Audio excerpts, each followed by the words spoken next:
বন্ধুরা আসসালামু আলাইকুম। আমি এখন অফিসের কাজে ঢাকা থেকে চট্টগ্রামের পথে, ঢাকা চট্টগ্রাম হাইওয়ে ধরে আমরা চট্টগ্রামের পথে এখন আছি। আমার সাথে আছেন আমার কলিগ সুরজ ভাই। আসসালামু আলাইকুম। তো আমরা যাওয়ার পথে কথা বলছিলাম, অবশ্য টাইম পার করছিলাম। তো আমরা ফুড নিয়ে কথা বলছিলাম, মানুষের জীবন ধারণ নিয়ে কথা বলছিলাম, বাংলাদেশের যে এখনকার যে খাবার এবং চিকিৎসা ব্যবস্থা, রোগ শোক, এগুলো নিয়ে কথা বলছিলাম। তো আমি সুরজ ভাই এ বিষয়ে খুব ভালো জানেন। উনি রাজশাহী প্রকৌশল বিশ্ববিদ্যালয় রুয়েট থেকে মেকানিক্যাল ইঞ্জিনিয়ারিংয়ে পাশ করেছেন, কিন্তু উনি এই খাদ্যদ্রব্য নিয়ে, সুষম খাবার নিয়ে এবং মানুষের যে রোগ শোক হয় এগুলো নিয়ে উনি বেশ অ্যানালাইসিস করেন, রিসার্চ করেন। আর সম্প্রতি ওনার বড় ভাই খুব অল্প বয়সেই, 40 থেকে 45 বছর বয়সের মধ্যেই উনি কিডনি রোগে আক্রান্ত হয়ে মারা গেছেন। তো এটা ওনার মনে বেশ প্রভাব পড়েছে। তারপর থেকে উনি এসব নিয়ে বেশি গবেষণা করেন।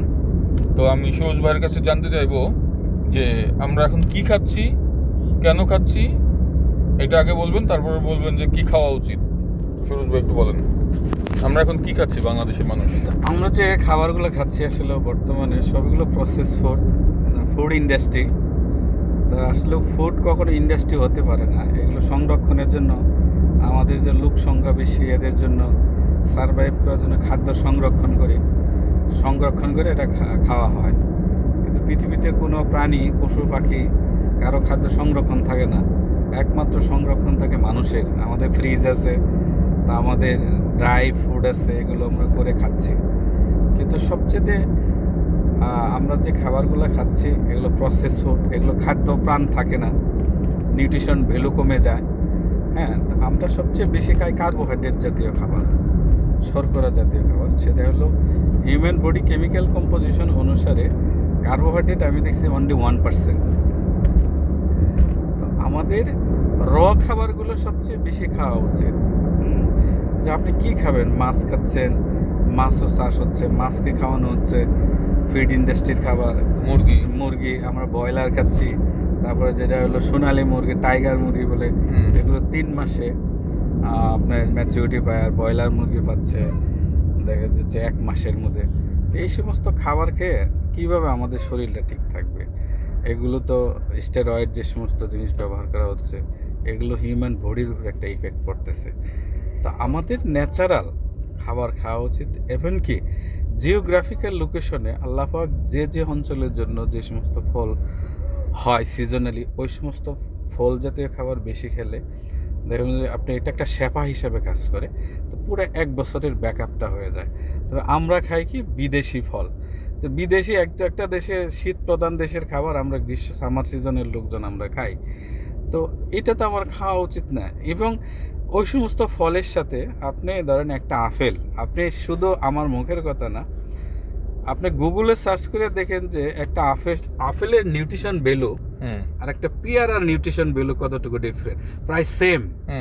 হ্যাঁ, 1 কেজি আপেলের দাম ধরেন 400 টাকা কেজি, আর 1 কেজি পেয়ারের দাম ধরেন 70 থেকে 80 টাকা কেজি। তা আমাদের দৃষ্টি হলো যে 400 টাকার আপেলটা আমি কেন খাচ্ছি না? আমার 400 টাকার আপেল খাওয়ার দরকার না, তো আমি 10 টাকা দিয়ে একটা পেয়ারা কিনে খাই, আমার দেশের ফল কিনে খাই। ভাই একটু ইন্টারাপ্ট করি, সেটা হচ্ছে এখন আমি 400 টাকার আপেল এবং 70 টাকার পেয়ারের যে কম্পেয়ার করলেন, এখন একটা রোগী দেখতে গেলাম বা একটা মেহমানের বাসায় গেলাম, সেখানে যদি আমি 1 কেজি আপেল না নিই, 1 কেজি পেয়ারা নিই, সেটাও কিন্তু একটা প্রশ্নের সম্মুখীন হতে হয়। কি বলেন? এটা আমাদের একটা ট্রেডিশন চলে আসতেছে, বাপ দাদার আমল থেকে এটা চলে আসতেছে। কিন্তু ওনাদের যদি আসলে এই ব্যাপারে জানানো হয় যে আসলে এটা নিউট্রিশন ভ্যালু সেম, একটা যখন 400 টাকার একটা 1 কেজি আপেল আমি পাচ্ছি, যদি আমার আত্মীয়র বাসায় আমি একটা 1 কেজি পেয়ারা নিলাম, 1 কেজি আমড়া নিলাম, 2টা নিলাম আনারস নিলাম, 2টা জাম্বুরা নিলাম, এই জাতীয় ফলগুলো আমি যখন নিয়ে যাচ্ছি, তাহলে আমি কিন্তু পরিমাণেও বেশি পাচ্ছি, তারাও খাইতে পারতেছে। কিন্তু না, আমি 1 কেজির জায়গায় আমি নিতে পারতাম 5 কেজি, আমি নিতেছি 1 কেজি। কিন্তু নিউট্রিশন ভ্যালু দেখেন, ওই 5 কেজির ফলের মধ্যে 5 কেজি নিউট্রিশন ভ্যালু আছে। সেই হিসাবে দেখেন যে 4 ভাগের 1 ভাগ নিউট্রিশন ভ্যালু আমার আপেলের মধ্যে নাই। সেক্ষেত্রে আমার একটা মেসেজ হলো যে আমরা খাদ্যদ্রব্য কিনবো জিআই এবং ক্যালোরি মানে ক্যালোরি শক্তির ভ্যালু অনুসারে, বাট নট কেজিতে। তো এখন আপনি দেখা যাচ্ছে যে আমি 800 টাকা কি 750 টাকাতে আমি গরুর মাংস কিনে খাবো, কিন্তু ওই গরুর মাংস যে অ্যামাইনো অ্যাসিড আছে, যে নিউট্রিশন ভ্যালু আছে, আপনি 1 কেজি ডালের ভিতরে সেম পরিমাণ আছে, ঠিক আছে, সেম পরিমাণ অ্যামাইনো অ্যাসিড আছে, সেম পরিমাণ ক্যালোরি শক্তি আছে। আর আরেকটা জিনিস জিআই ভ্যালু, এই মানুষ এত ডায়াবেটিস কেন আক্রান্ত হচ্ছে? মানুষ চিনির পরে চিনি খাচ্ছে আমরা, ঠিক আছে। শুধু চিনি খাওয়া না, চিনিটা হলো কার্বোহাইড্রেট, যেটা হলো চেইন অফ কার্বোহাইড্রেট, যে সমস্ত জৈব যৌগ আছে, জৈব যৌগ আছে, যেমন CH2 কার্বোহাইড্রেট, যে সমস্ত চেইন রিঅ্যাকশনের মধ্যে আছে, এগুলো দেখতে হবে যে ওই খাবারগুলো আমরা বেশি পরিমাণে খাচ্ছি। আমার বডিতে, আমার সেলের মধ্যে জায়গা নাই, তারপর এরকম পুশ করে দিতে তুমি চিনি খাও, তো আমার ডায়াবেটিস হবে না। আমি খাদ্য সম্পর্কে জানি না, তবে এই ব্যাপারে আসলে সবার স্টাডি করা উচিত, নিজের বডি সম্পর্কে জানা উচিত। আমরা ডাক্তারের কাছে যাই, আমার বডির আল্লাহর রাস্তায় ছেড়ে দেয়, আমার ডাক্তার আমার ভালো করে দেবো, ঠিক আছে। ওই ডাক্তারও দেখবেন ওর নিজের স্বাস্থ্য তো ঠিক নাই। আমি একজন ডেন্টিস্টের কাছে গেছি, সে ডেন্টাল বিষয়ে তার অভিজ্ঞতা আছে, কিন্তু তার ডায়ামিটার হলো তার বডির দ্বিগুণ। তাহলে ওর নিজের স্বাস্থ্যই যদি ঠিক না থাকে, ও চিকিৎসা করতেছে দাঁতের, ও তো নিজেও ছাপারা, ঠিক আছে। তো যে আমাদের BMR যেমন একটা মানুষের তার হাইট অনুসারে কত কেজি মানে তার ওজন থাকা উচিত, এটা আমরা ম্যাক্সিমাম লোক জানি না। আমার কতটুকু খাদ্য গ্রহণ করা উচিত, আমরা এক্সেস খাবার খাচ্ছি। হ্যাঁ, এই খাবারগুলো একটা আমার মেসেজ হলো, মানুষ তো খাবার ফালাইতে নষ্ট করে, আর একটা হলো মানুষ খায়াও খাবার নষ্ট করতেছে। ধরেন একটা লোকের খাবার হলো 250 গ্রাম খাবার খাওয়া দরকার, সে খাচ্ছে 500 গ্রাম। এই খাবারটা ভাঙতে তার শরীরটা তো পরিশ্রম করতে হচ্ছে। হ্যাঁ, এই এক্সট্রা এনার্জি একসময় তো ব্যাকফায়ার করবে, নিজের বডিরই একবার বিপরীতমুখী কাজ করে তার বডির ক্ষতি সেই এক্সট্রা এনার্জি করে দেবে। কিন্তু এই ক্যালকুলেশনগুলো, এগুলো সায়েন্স, এগুলো আমরা জানি না, এগুলো আসলে জানা উচিত। এগুলো জানলে দেখবেন যে আপনি সুস্থ থাকতে পারবেন। আর একটা মেসেজ হলো যে বডির নিয়মে বাড়বে না, বডি নিজের নিয়মে বাড়বে। আপনার স্বাস্থ্য ভালো, আপনি সবকিছু যদি আপনি সুস্থ থাকেন, তাহলে আলহামদুলিল্লাহ। আপনি ধরেন একটা প্রেশারের বড়ি খাচ্ছেন, কি ডায়াবেটিসের বড়ি খাচ্ছেন, গ্যাস্ট্রিকের বড়ি খাচ্ছেন, আপনাকে একটা উপাধি কিন্তু দেওয়া হচ্ছে যে আপনি রোগী। রোগী শব্দটা কিন্তু ইউজ করা হয়, আপনি কিন্তু সুস্থ না। আপনি মনে করবেন আমি রোগীর নাম উপাধিটা থেকে আমি কিভাবে মুক্তি পেতে চাই, এই কোশ্চেনটা আপনি করবেন, আর আপনি কন্ট্রোল করে চলবেন। আল্লাহ পাক আপনি ভালো থাকেন। মরতে তো হবে সবারই, কিন্তু সুস্থভাবে থেকে খেয়ে যাতে আমরা মারা যাইতে পারি। হ্যাঁ, এটা আসলে কাম্য। আপনি আরেকটা কথা বলছিলেন যে একটা মানুষ সারা বছর ইনকাম করে এবং এমন একটা রোগ হয়ে যায় এখনকার সময়ে, যে রোগটার ফলে সারা বছরের ইনকাম তো জমানো টাকা তো শেষ হয়ই, পাশাপাশি জমি টমি বিক্রি করতে হয়। এ বিষয়ে একটু বলবেন? না, একটা মানুষের প্রত্যেকটা অঙ্গ প্রত্যঙ্গ কোটি কোটি টাকা মূল্যবান একটা সম্পদ আল্লাহ পাক আমাদের দিয়ে রাখছে, আলহামদুলিল্লাহ। এগুলোর যদি আমরা শুকরিয়া না আদায় করি, এগুলো কোনো একটা অর্গান যদি আমাদের ড্যামেজ হয়, তা আমি দেখছি প্রত্যক্ষভাবে। আমি চেন্নাইতে অ্যাপোলো হাসপাতালে দেখছি যে মানুষ বাঁচার জন্য, আমার একটা লোকের সাথে পরিচয় হয়েছিল, মালিবাগ মৌচাকের এক ভদ্রলোক, ওনার ঢাকা শহরে 5 তলা বাড়ি আছে, ওনার ওয়াইফ ওনার ছেলে গেছে অ্যাপোলো হাসপাতালে, ওনার কিডনিতে প্রবলেম, কিডনি ডায়ালাইসিস করতে কি পরিমাণ টাকা লাগে, এবং কিডনি রিপ্লেস করতে যে পরিমাণ টাকা লাগে, আমার মনে হয় যে ওনার পুরো সম্পদ বিক্রি করে দিলেও উনি সুস্থ হতে পারবে না। তো এই জন্য আমাদের সবাই হচ্ছে কীভাবে সুস্থ থাকা যায়, আমাদের খাবার সম্পর্কে জানা, এবং কতটুকু খাবার খাওয়া উচিত এবং কী জাতীয় খাবার খাওয়া উচিত। কিন্তু আপনি মনে করেন আমার বেশি টাকা দিয়ে কিনে খেলেই কিন্তু একটা ভালো খাদ্য খাওয়া হলো না। সিলেকশনের একটা ব্যাপার আছে, আপনি কোনটা সিলেকশন করবেন। আপনি কম টাকা হলেও আপনি নিউট্রিশন ভ্যালু অনুসারে একটা প্রপার খাদ্য যদি আপনি সিলেকশন করে খান, তাহলে আপনি সুস্থ থাকতে পারবেন। এটা হলো আমাদের জানার এবং জানার অভাব। জি ভাই, আরেকটা কথা বলবো, সেটা হচ্ছে যে কোন খাবারে নিউট্রিশন ভ্যালু বেশি বা কোন খাবার না। যেমন আমরা শহরে যারা থাকি তারা কিন্তু বিভিন্ন রকমের পণ্য এবং খাবার পাই, সারা দেশ থেকে আসা ফলমূল এবং বিদেশ থেকে আসাও। কিন্তু গ্রামে যারা থাকে, বিশেষ করে শ্রমজীবী মানুষ, কৃষক, তারা কিন্তু খুব একটা ভালো খাবার পায় না। ভালো খাবার পায় না বলতে ওইরকম মানে ভ্যারাইটিস অফ ফুড পায় না তারা, কিন্তু তারা কিন্তু অনেকটা সুস্থ থাকে। এ বিষয়ে একটু বলবেন?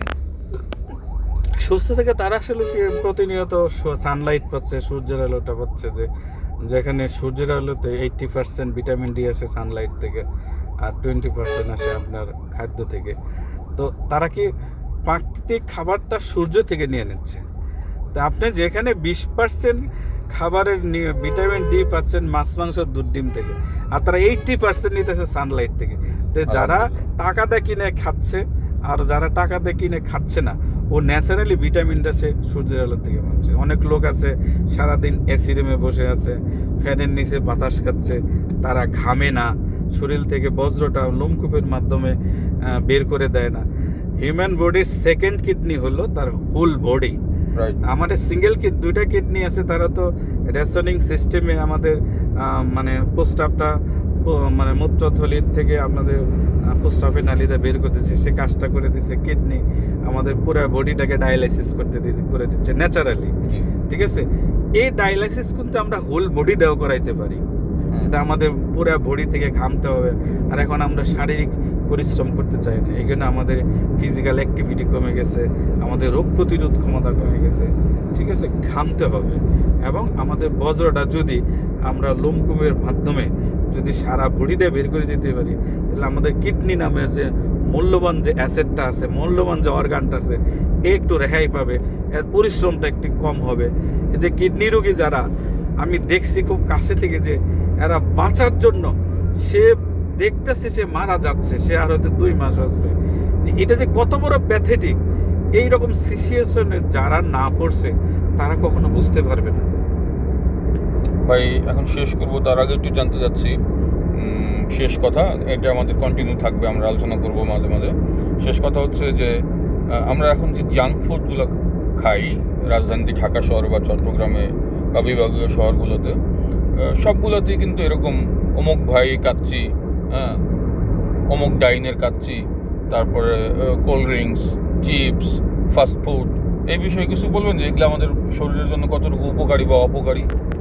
এগুলো তো ভাই আসলে প্রসেস ফুড মানুষ তৈরি করতেছে। আচ্ছা, যে লোকটা, তো আপনার মনে কি কখনো কোশ্চেন জাগে না, আমি যেখানে খাচ্ছি সে ওই ব্যক্তি যে খাদ্যটা কিভাবে তৈরি করছে, তার কোয়ালিফিকেশন কতটুকু, সে কতটুকু ব্যালেন্স তৈরি করতে খাদ্যটা তৈরি করছে। বাংলাদেশে কোনো 5 স্টার বলেন 3 স্টার বলে আমার জানা নাই, তবে হয়তো হাতে গোনা হয়তো 2-1টা হতে পারে যে তার খাদ্যটায় কতটুকু ক্যালোরি শক্তি আছে, কত 200 ক্যালোরি আছে না 400 ক্যালোরি আছে, এটা কিন্তু কেউ নিউট্রিশন ভ্যালু মেনশন করে থাকে না। তা আমরা খাচ্ছি হলো আল্লাহর হস্তে। যেমন আমাদের স্যার সেদিন বলছিলেন যে দুবাইতে হচ্ছে রেস্টুরেন্টগুলোতে লেখা থাকে যে এই খাবারে এতটুকু ক্যালোরি, মনে আছে আপনার? হ্যাঁ, তো এখন হলো আমার কত ক্যালোরি কনজিউম করা উচিত, একটা বার্গারে কত ক্যালোরি আছে, আমার আজকে আসলে লাঞ্চ করলাম কি আমি সকালে ব্রেকফাস্ট করলাম, আমার কত ক্যালোরি খাদ্য নেওয়া উচিত, সেটা আমার খাদ্যের মধ্যে মেনশন নাই, আমি খাইয়া ফেলাইলাম বেশি।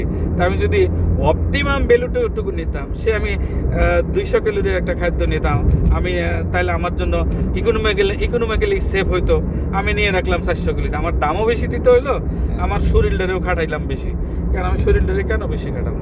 তারপরে আমি আরেকটা জিনিস এখানে আমি সাইডে আমি বলতে চাচ্ছি যে আমরা অনেকে যে গরুর গোস্ত খাই, আমার নিজেরও 2-1টা গরু আছে গ্রামের বাড়িতে, হ্যাঁ পালে। আমি ছোট্ট একটা জিনিস বলি, এই যে যারা কুরবানি দেয়, আপনি কি জানেন এখন ষাঁড় গরুরে ব্রয়লারের যে খাদ্যটা আছে, ব্রয়লার মুরগিকে যে খাদ্যটা খাওয়া হয়, এই খাদ্যটা খাওয়া হয় আপনার গরুকে। গরুটা অল্প দিনের মধ্যে মোটা তাজা হয়, সেই গরুটা যখন একটা শহরে আসে, ওইখান থেকে আমি মাংসটা কিনে খাচ্ছি। আরে বাবা, আপনি যে এই মাংসটা খাচ্ছেন, আমার কোশ্চেন হলো যে স্টেরয়েড জাতীয় খাবার, ব্রয়লারের খাদ্য আপনার বাচ্চারে খাওয়ান, বাচ্চারে খেলান, বাচ্চার বয়স হলো 2 বছর, তাড়াতাড়ি বড় হইয়া ব্রয়লার মুরগির মতো আপনার উপার্জন করে দিবে, এটা করান। এই কোশ্চেনটা আমি কেন করছি দেখেন, এইরকম যদি হয়, একটা মানুষ যদি ব্রয়লার মুরগির মতো বড় হয়ে যায়, হুম। তাড়াতাড়ি উপার্জন ক্ষমা হয়ে যায়, তাহলে সে কতটুকু সাস্টেইন করতে পারবো? হ্যাঁ, আর আমরা এই জাতীয় খাবারগুলো যখন আমরা একজন আরেকজনকে তিলে তিলে মারতেছি, মনে হচ্ছে যে আমি জিতে গেলাম এই কাজটা করে, আলটিমেটলি চেইন অফ কমান্ডে কেউ আমরা কিন্তু জিততেছি না, আমরা একজন আরেকজনকে ইনডাইরেক্ট ভাবে মারতেছি ফুড পয়জনিং করে। ঠিক আছে, আমাকে একজন বলছিল যে আপনার একটা ষাঁড় গরু আছে, আমি একটা কুরবানি আমি বিক্রি করছি, তো ওই গরুটাকে ব্রয়লারের ফিড খাওয়াইতে বলছে, আমি খাওয়াই নাই, আমার বিবেকের তাড়নায় খাওয়াই নাই, কিন্তু আমি যদি খাওয়াইতে গেলে আমি তো 20,000 টাকা প্রফিট করতে পারতাম বেশি, এটুকু আমার বিবেকে ধরছে। এই টাইপের চিন্তা ভাবনা কয়জনের বিবেকে ধরে? তারা তো টাকার ইনকাম করবে, কিন্তু আলটিমেটলি এইটা যে নিয়ে খাবে তার উপকার হবে, আমি এই ভেবে আমি খাওয়াই না, কিন্তু অন্যজনে কিন্তু ঠিকই খাওয়াচ্ছে। এই জন্য খাবার ভেবে চিন্তে সিলেকশন করতে হবে যে আমি এই জাতীয় খাবারগুলো কিনবো না, কম খাবো। হ্যাঁ, খান, কম খান এবং সুস্থ থাকেন। অনেক ধন্যবাদ সুরজ ভাই, আমাদের এই আলোচনা থাকবে এবং আপনার এই আজকের যে আলোচনায় যদি কেউ উপকার পেয়ে থাকেন, এটাই আমাদের জন্য সার্থকতা। আমরা পৃথিবীতে এসেছি, আমাদের একদিন চলে যেতে হবে, কিন্তু এমনভাবে আমরা যাতে না চলে যাই, যাতে আমরা অসুস্থ হয়ে আমাদের পরিবারকে বিপদে ফেলে রেখে না যাই, আমরা সুস্থ থাকি। আসুন আমরা প্রাকৃতিকভাবে তৈরি খাবারগুলো খাওয়ার চেষ্টা করি। এখন বিভিন্ন জায়গায় অর্গানিক খাবার তৈরি হচ্ছে, বিভিন্ন জায়গায় আপনার জৈব সার ব্যবহার করে খাদ্য তৈরি করা হচ্ছে। তো আপনারা আসুন, যাদের সম্ভব তারা নিজেরা, যাদের জায়গা জমি আছে অল্প হলেও, আমরা চাষাবাদ শুরু করি। চাষাবাদ কোনো লজ্জার কিছু নেই, নিজের তৈরি খাবার নিজে খান। আমাদের নিজেদেরও একটা ছাদ বাগান আছে, আমরা সেখান থেকে কিন্তু সবজি, শাক, বিভিন্ন রকমের ফল আমরা খেয়ে থাকি। আত্মীয় স্বজনদের কাছে বিক্রি করেন ওই খাবারটা, ভালো একটা খাবার, আচ্ছা, আমি বিক্রি করলাম, অত ইন্টারচেঞ্জ করে নেন। অমুকে ধরেন একটা সবজি দিলাম, আমি তাকে আরেকটা ডিম দিলাম, সে ভালো জিনিসগুলো ইন্টারচেঞ্জ করেন, তাহলে আপনিও ভালো থাকতে পারবেন, আপনার আত্মীয়টাও ভালো থাকতে পারবে। জি, তো আমাদের আলোচনা দীর্ঘ আলোচনা হলো, যারা দেখলেন পুরোটাই তাদেরকে অসংখ্য ধন্যবাদ এবং আশা করি অল্প হলেও উপকার পাবেন। আমরা ডাক্তারের কাছে কম গিয়ে এখনকার নিউট্রিশনিস্টের কাছে আপনি ডাক্তারের কাছে না দিয়ে আমি সাজেস্ট করবো যে একটা নিউট্রিশনিস্টের কাছে যান, তাহলে বুঝতে পারবেন যে কতটুকু আমাদের খাওয়া উচিত, এই ব্যাপারে একটা ধারণা আসবে। আরেকটা জিনিস আমি বলি যে বাংলাদেশে যে চিকিৎসা ব্যবস্থা, ওই চিকিৎসকের সাথে কিন্তু নিউট্রিশনিস্ট থাকে না। হ্যাঁ, আগেকার ডাক্তাররা বলতো যে এর সাথে এই পথ্য খাবা, এই ওষুধের কাছে, কিন্তু চেন্নাইতে আমরা দেখছি যে অ্যাপোলো হাসপাতালে যে ডাক্তারের সাথে সাথে তার একজন করে নিউট্রিশনিস্ট থাকে। ডাক্তার মেডিসিন লিখলো আর নিউট্রিশনিস্ট তার বডি অনুসারে পাশের রুমে বসে এবং সে একটা ফুড অ্যাডভাইস করে যায় যে এই সমস্ত খাবারগুলো আপনি খাবেন, এগুলো খাবেন না। আপনি ডাক্তারের কাছে না যেয়ে আমি সাজেস্ট করবো যে আপনি একজন নিউট্রিশনিস্টের কাছে যান, তাহলে আপনি ডিফারেন্টটা বুঝতে পারবেন। তো সবাই ভালো থাকুন, সুস্থ থাকুন, সুন্দর থাকুন, অন্যদেরকে ভালো রাখুন। আসসালামু আলাইকুম।